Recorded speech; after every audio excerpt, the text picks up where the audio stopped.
Good morning, students. Today's lecture we are going to start second unit, that is liberalization, privatization and globalization and appraisal. Liberalization means उदारीकरण, privatization means निजीकरण और globalisation means वैश्वीकरण and appraisal का मतलब होता है मूल्यांकन। Appraisal के लिए और भी वर्ड यूज किए जाते हैं जैसे इवैल्यूएशन, असेसमेंट, डायग्नोसिस। एक ही मतलब है इसका, समीक्षा भी कहते हैं इसे या फिर हम मूल्यांकन भी कह सकते हैं। Introduction. We have studied in the previous chapter that since independence, India followed the mixed economy framework by combining the advantages of the capitalist economic system with those of the socialist economic system.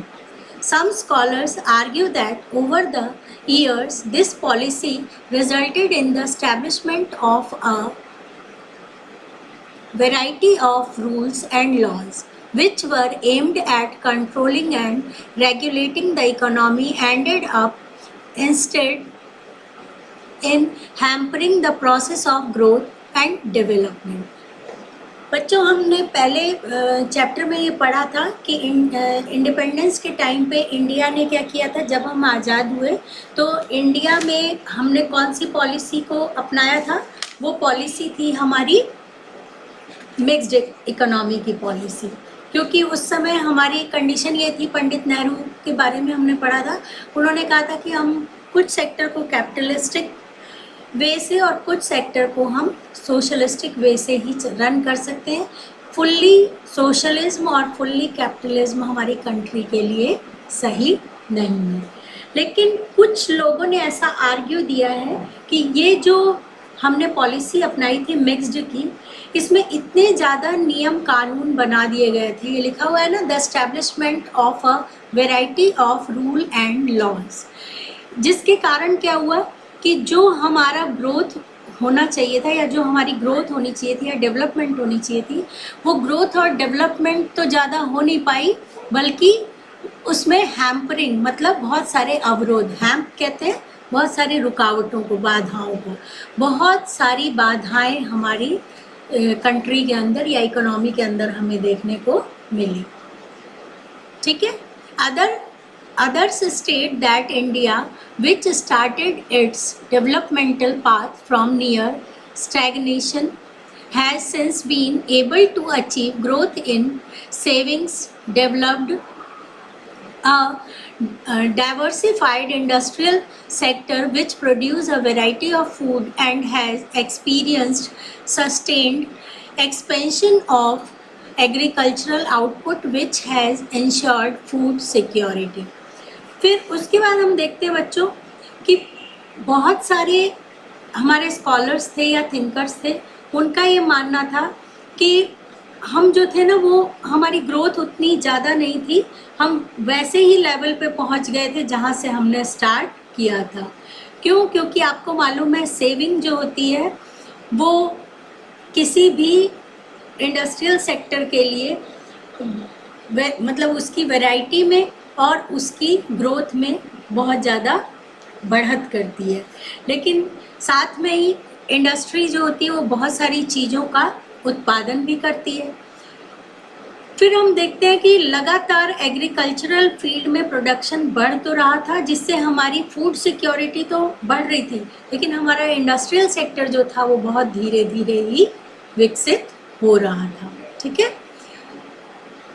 In 1991, India met with an economic crisis relating to its external debt.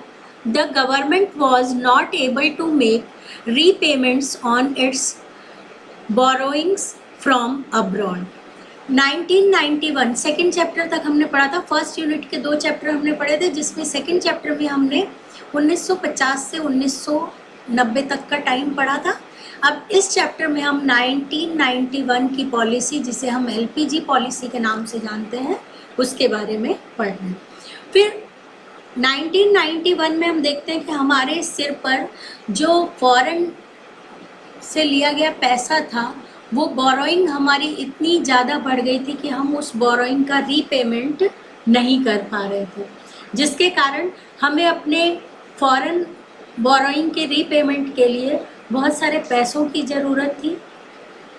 इन पैसों की ज़रूरत को हमने किस तरह से पूरा किया, इसके लिए हम देखते हैं foreign exchange reserve which we generally maintain to import petroleum and other important items dropped to levels that were not sufficient for even a fortnight. इसका मतलब ये हुआ कि पेट्रोल और बहुत सारी ज़रूरी सामान जो थे उसको हम इंपोर्ट करते रहे और 15 दिनों के लिए, फोर्थ नाइट कहते हैं बच्चों, आप अंडरलाइन कर लेना, FORTNIGST लिख दिया हुआ है ना। फोर्थ नाइट का मतलब होता है 15 दिन, 15 डेज को हम कहते हैं। तो हमारे पास इतना भी बैलेंस नहीं था कि हम फॉरेन जो करेंसी है उसके रिजर्व को हम 15 डेज के अंदर, मतलब 15 डेज का भुगतान भी हमारे पास बचा नहीं था, ठीक है। और इस क्राइसिस को दूर करने के लिए हमें क्या करना पड़ा, जो हमारी एसेंशियल थिंग थी ना उनके कॉस्ट में हमें वृद्धि करनी पड़ी। और इन्हीं कारणों के कारण ही गवर्नमेंट के सामने ऐसी सिचुएशन क्रिएट हो गई थी कि गवर्नमेंट को 1991 में एक न्यू इकोनॉमिक पॉलिसी बनानी पड़ी। ये हम 10th क्लास में भी पढ़ चुके हैं कि उस समय हमारे देश के जो प्राइम मिनिस्टर थे वो मिस्टर मनमोहन सिंह थे। और मनमोहन सिंह इकोनॉमिक्स के काफ़ी जानकार थे क्योंकि उनका सब्जेक्ट इकोनॉमिक्स था और बजट वगैरह की उनको बहुत अच्छी नॉलेज थी क्योंकि वो फाइनेंस मिनिस्टर भी रह चुके थे पहले। फिर रिजर्व बैंक में भी उन्होंने काम किया था, तो बैंकिंग, मनी, क्रेडिट क्रिएशन, इन सब की नॉलेज उनकी बहुत अच्छी थी। तो उस समय की जो प्रेजेंट कंडीशन थी, उस कंडीशन में अगर हम देखें तो हमारे हालात बहुत ख़राब थे, ठीक है। हमारे पास एसेंशियल थिंग को इंपोर्ट करने के लिए भी 15 दिन से ज़्यादा का पैसा नहीं बचा था।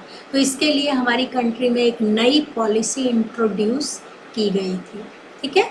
अब इसी को हम वेरियस सेक्टर के अंदर इस चैप्टर में हम देखेंगे कि हमने ये जो हमारे सामने इकोनॉमिक क्राइसिस आया था इसमें गवर्नमेंट ने कैसी पॉलिसी अपनाई और डिफरेंट सेक्टर्स पे उस पॉलिसी का क्या प्रभाव पड़ा या क्या इफ़ेक्ट पड़ा, ये हम इस चैप्टर के अंदर पढ़ेंगे। तो फर्स्टली हम एक्सप्लेन करेंगे background. The origin of the financial crisis can be traced from the insufficient management of the Indian economy in the 1980s। बच्चों, ये जो हमारे सामने इकोनॉमिक या फाइनेंशियल क्राइसिस आया था, ये कहाँ से ओरिजिनेट हुआ था? तो इसका ओरिजिन हम देखते हैं कि ये स्टार्ट हुआ था इनसफिशिएंट मैनेजमेंट, यानी हमारी अर्थव्यवस्था में अकुशल प्रबंधन था, सही सफिशिएंट मैनेजमेंट नहीं था, जिसके कारण 1980s के दशक में यानी 1980 से 1990 के टाइम में डिकेड में, इन 1980 डिकेड ऑफ 1980s यानी 1980 के दशक में हमारे सामने प्रॉब्लम क्रिएट हुई थी। अब यहाँ आप अंडरलाइन कर लें किस कारण से हुई थी, तो उसमें आपको आंसर देना है insufficient management of the Indian economy, ठीक है। फिर उसके बाद हम देखते हैं नेक्स्ट लाइन में आपके दिया हुआ है the government generates funds from various sources such as taxation, running of public sector enterprises, etc.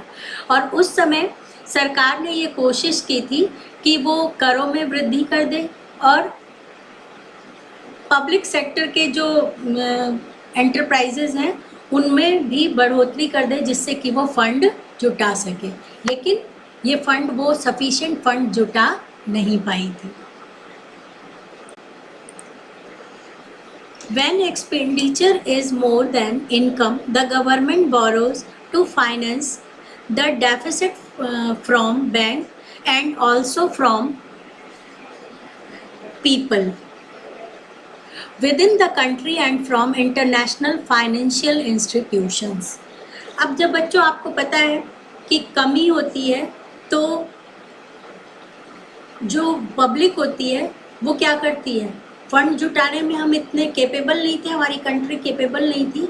तो अब आपको मालूम है कि हमारी इनकम से ज़्यादा जब हम खर्चा करेंगे तो सरकार क्या करती है, बैंकों से, जनरल पब्लिक से और इंटरनेशनल फाइनेंशियल इंस्टीट्यूशन से क्या करती है, उधार लेने को, मतलब उधार लेने को बाध्य हो जाती है, यानी उन्हें उधार लेना पड़ता है। ये यहाँ पे दे रखा है ना, when expenditure is more than income. Expenditure का मतलब होता है खर्चा, और जब वो इनकम से ज़्यादा हो जाए तो सरकार क्या करती है, the government borrows to finance the deficit from bank.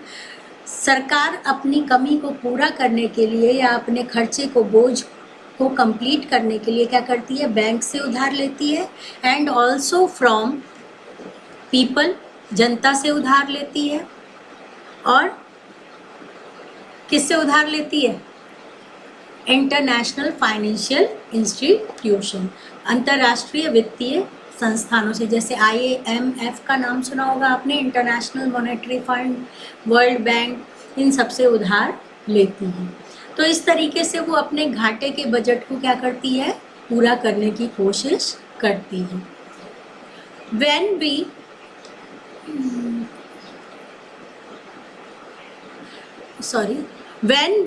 import good like petroleum, we pay in dollars which we earn from our exports. Development policy required that even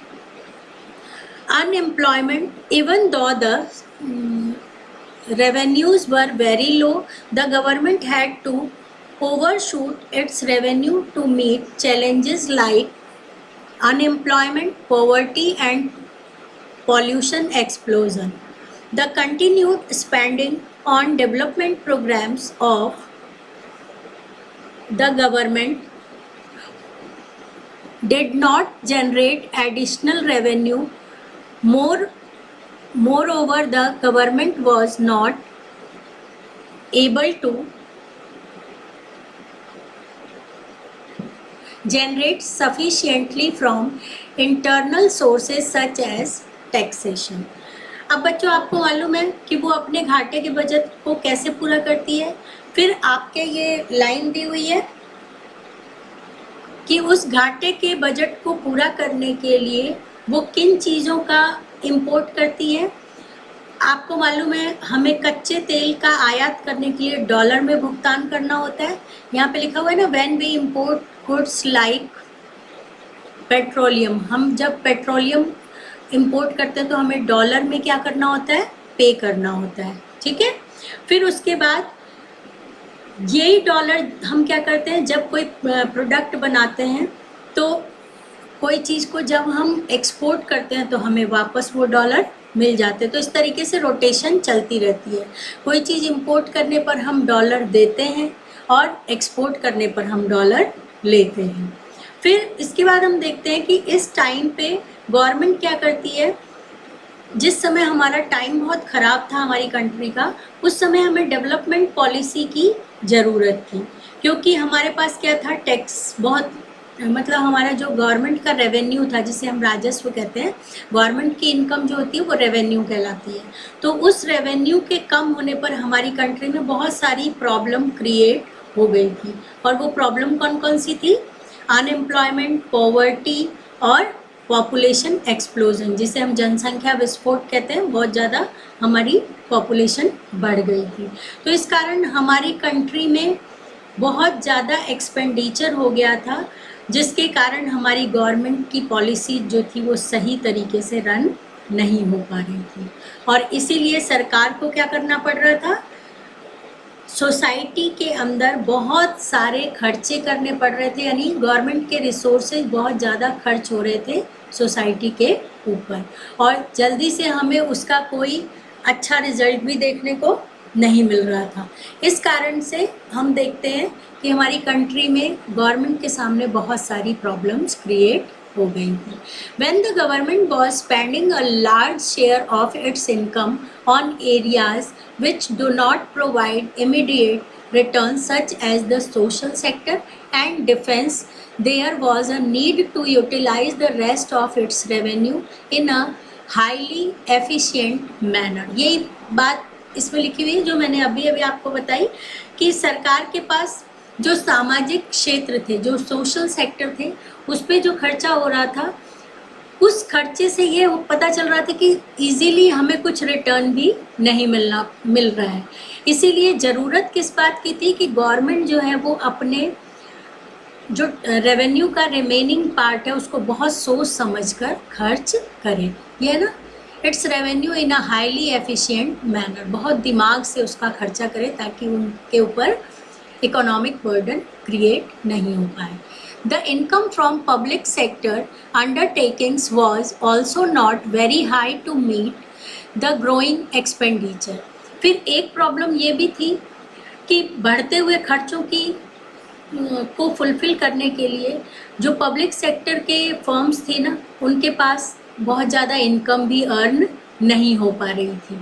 ठीक है, वो ज़्यादा इनकम अर्न नहीं कर पा रहे थे। बहुत ध्यान से देखें आप बच्चों, the income from public sector, सार्वजनिक क्षेत्रों से मिलने वाली जो आय थी, was also not very high, वो भी ज़्यादा ऊंची नहीं थी।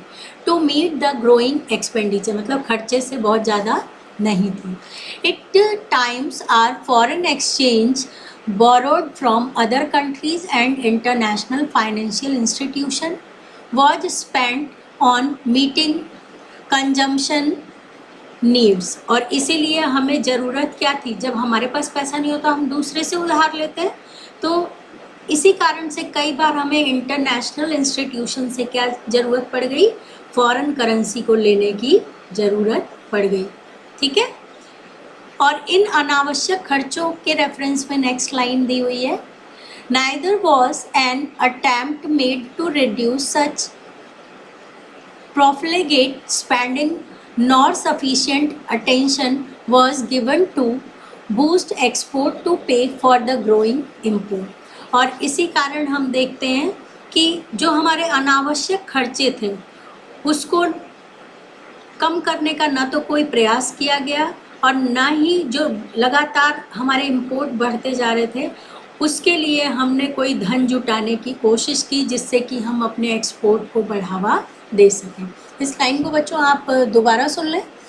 ये जो दिया हुआ है ना, at times are foreign exchange borrowed from other countries and international financial institution, और इसीलिए हमें क्या ज़रूरत पड़ी कि हम विदेशी संस्थानों से उधार लें। Was spent on meeting consumption needs, और सिर्फ हम क्या करें, अपने उपभोग के खर्चों को पूरा करने के लिए उधार ले रहे थे। Neither was an attempt made to reduce such profligate spending, मतलब जो हमारे अनावश्यक खर्चे हो रहे थे ना, वो उसको हम कम करने के लिए बहुत ज़्यादा अटेंशन पे नहीं कर रहे थे और ना ही हम ये बूस्ट कर रहे थे कि हमारा एक्सपोर्ट बढ़े।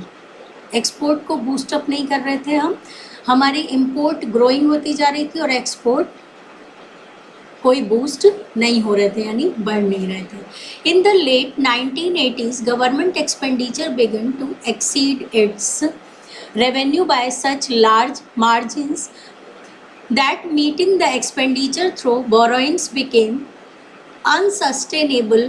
Prices of many essential goods rose sharply। और इस तरीके से हम देखते हैं कि 1980 के दशक में हमारे जो खर्चे थे वो बहुत तेज़ी से बढ़ने लगे।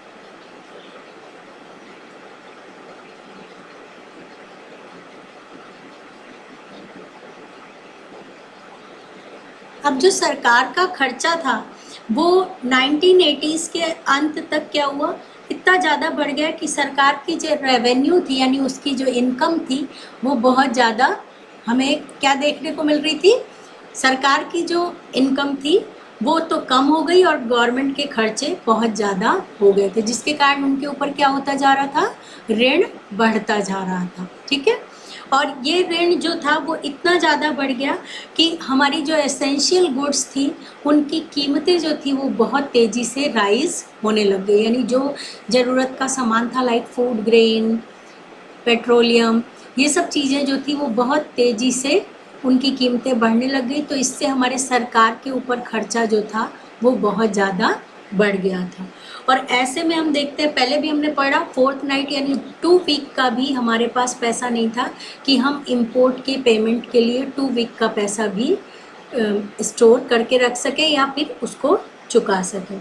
और जो हमारे फॉरेन करेंसी को हमने कलेक्ट करके रखा हुआ था वो भी हमारा इतना कम हो गया था कि हम एक्सपोर्ट और इंपोर्ट इन दोनों को कोऑर्डिनेट नहीं कर पा रहे थे। ठीक है, इस तरीके से हम देखते हैं imports grew at a very high rate, और आयात जो थे वो बहुत तेज़ी से बढ़ने लगे without matching growth of export, और एक्सपोर्ट जो थे वो बिल्कुल भी नहीं बढ़ रहे थे। तो जब एक्सपोर्ट हमारा ज़्यादा नहीं होगा तो हमें डॉलर मिलेंगे नहीं, हम डॉलर यानी हमारा जो विदेशी मुद्रा का खजाना होगा वो हमारा खाली होता जाएगा। As pointed out earlier, foreign exchange reserve declined to a level that was not adequate to finance import for more than 2 weeks। ये वही वाली बात है कि हमारे पास इतना भी विदेशी खजाना नहीं था या डॉलर्स नहीं थे कि हम 2 सप्ताह के लिए भी इम्पोर्ट का पेमेंट कर सके। There was also not sufficient foreign exchange to pay the interest that needed to be paid to international lenders. और हमारे पास क्या था, जो इंटरनेशनल लेवल के लोगों से हमने उधार ले रखा था उसके ब्याज चुकाने तक के पैसे भी गवर्नमेंट के पास नहीं थे। और एक स्थिति तो हमारी कंट्री में ऐसी भी आई कि कोई देश या इंटरनेशनल जो इन्वेस्टर होते हैं वो भारत में इन्वेस्ट नहीं करना चाहते थे। मतलब कोई फॉरेन कंपनीज या फॉरेन इन्वेस्टर हमारी कंट्री में अपना पैसा नहीं लगाना चाहते थे। इस कारण हमारा जो मतलब काउंटिंग में हमारी इकोनॉमी जो थी वो बहुत बैकवर्ड मानी जाने लगी थी। यहाँ पे अभी अभी आपने लाइन पढ़ी है कि 2 वीक का भी नहीं था और हमारे यहाँ कोई भी इंटरनेशनल फंडर जो था वो उनकी इच्छा नहीं थी कि वो यहाँ पर अप्रोच करें किसी काम के लिए। इसलिए इस स्थिति में हमें क्या करना पड़ा, IBRD जिसे क्या माना जाता है,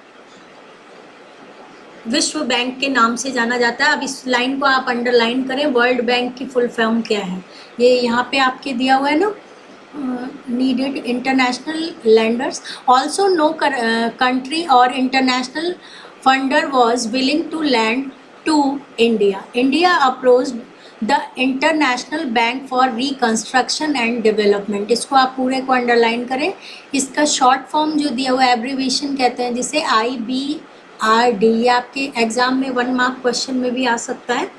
IBRD का मतलब होता है I for international, B for bank, R for reconstruction और D फॉर डेवलपमेंट। ठीक है, popularly known as World Bank जिसे हम क्या कहते हैं, विश्व बैंक के नाम से जानते हैं, and the international Monetary fund जिसे हम IMF कहते हैं। ये आप एक पेज में अलग से एब्रीविएशन लिखेंगे। फर्स्ट एब्रीविएशन आपकी है IBRD। ऐसे ही LPG थी, उसका फुल फॉर्म था liberalization, privatization and globalization. Second ये है, थर्ड है IMF जिसे हम इंटरनेशनल मॉनेटरी फंड, अंतर्राष्ट्रीय मुद्रा कोष के नाम से जानते हैं। तो हमारे जो प्राइम मिनिस्टर थे उन्होंने किसका दरवाज़ा खटखटाया, वर्ल्ड बैंक का और IMF का दरवाज़ा खटखटाया। और उन्होंने क्या किया, मतलब जो हमारे सामने ये संकट था, ये प्रॉब्लम थी, इस प्रॉब्लम को रिमूव करने के लिए उन्होंने ऐसा किया था। ठीक है, and received $7 billion as loan to manage the crisis. और उस समय उन्हें कितना मिला, $7 बिलियन का उन्हें ऋण उस संकट का सामना करने के लिए इन बैंक से, IMF से और IBRD से मिला था। लेकिन उसके लिए हमारे सामने कंडीशन रखी गई थी कि हमें कौन सी पॉलिसी हमारी कंट्री में रन करनी पड़ेगी, LPG, liberalization, privatization and globalization. बच्चों मैंने आपको पहले भी पढ़ा रखा है 10th क्लास में कि हमारे लिए ग्लोबलाइजेशन था ये बहुत ज़्यादा अच्छा नहीं माना गया था, स्वदेशी जो थी वो हमारी नष्ट होने लग गई थी, ये सब आपने पहले पढ़ रखा है। ये अब आपको समझ आ गया कि हमने LPG को क्यों अपनाया था और कहाँ से हमने उधार लिया था। ठीक है, that's all for today. Next आगे का टॉपिक हम we will do tomorrow. Thank you.